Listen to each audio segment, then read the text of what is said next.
Yeah, welcome, Heather Vancouver. You are the director and chairperson of the JCP process. Maybe can you elaborate a bit more? What's JCP and what does it have to do with Java? Well, yes, well, thanks for having me.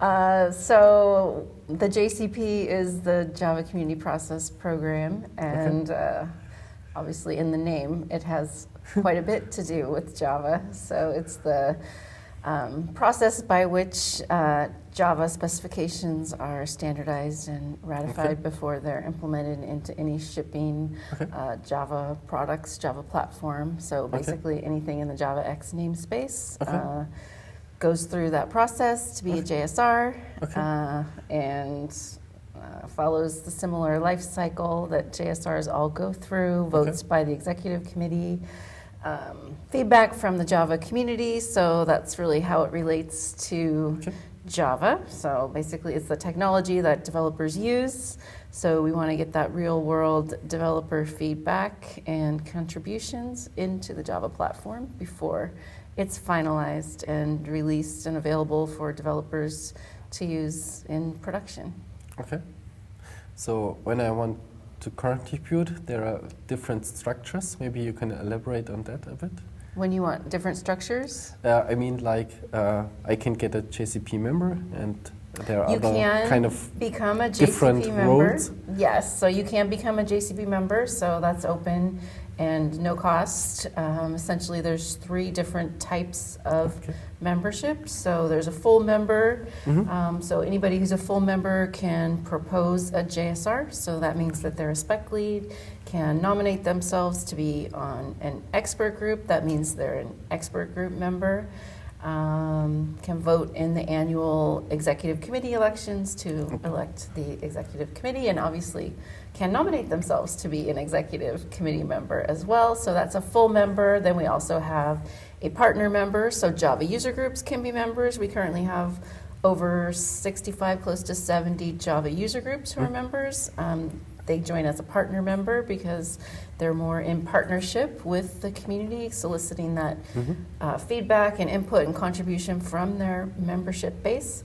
And then there's an associate membership level, so that also is a new membership level. So that's specifically for individual Java developers who are passionate about the technology. Maybe they aren't charged to do that as part of their employment, but they do it on the side as a passion project, and they join as an associate member, and that means that they can be a contributor on a JSR. So that means they can nominate themselves for any of the JSRs that are being developed through the JCP program as a contributor, and they can provide feedback, comments on the issue tracker, perhaps even provide some fixes if they're not substantial enough to be considered worthy of expert group membership. So and then they also vote for 2 membership seats on the executive committee that are held and reserved specifically for that category of our membership. So they're charged with representing the needs and interests of individual Java developers. So right now we have 2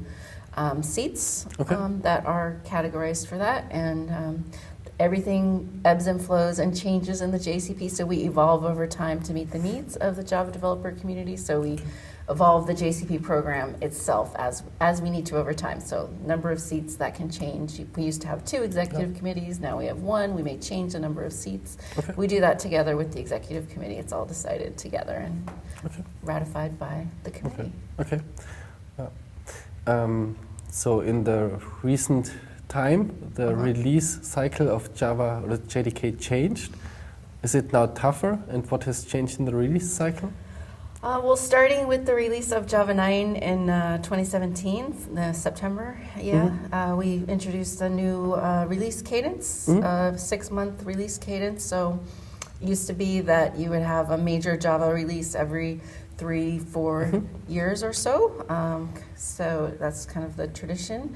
That's what developers are accustomed to, but starting in 2017, we've migrated to a 6-month release cadence.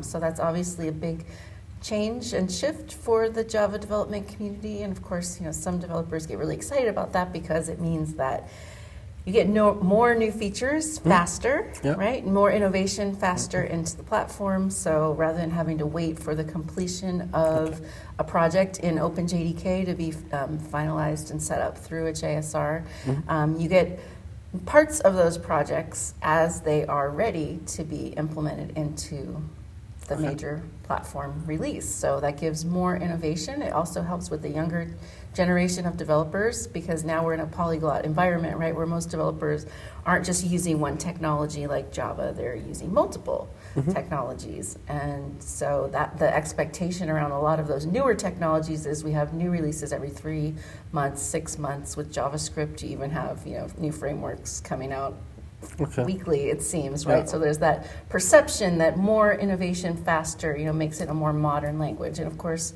you know, that's true. So that helps to continue to keep Java as number one, right, perception-wise, with the younger generation of Java developers.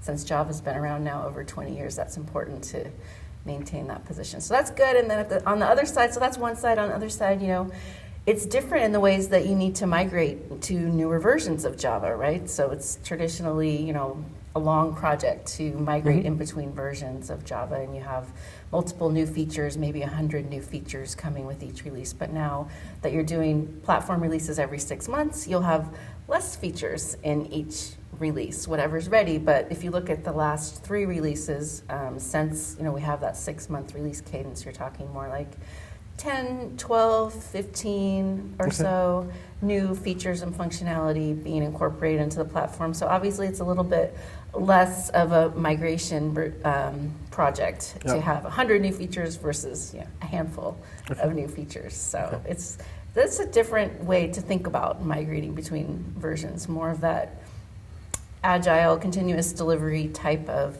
methodology. So actually incorporating that into the process of migrating between versions, which already all of the software development community is working in that way. It's very rare to find anyone who's using that more traditional waterfall style of software development these days, Java developers included. So I think it's an easy switch. It's just more of a paradigm shift in your mind in terms of how you think about it. So I think it will take the Java community time to adapt, but you know, we are obviously a very modern and innovative bunch, so I know that we can do it.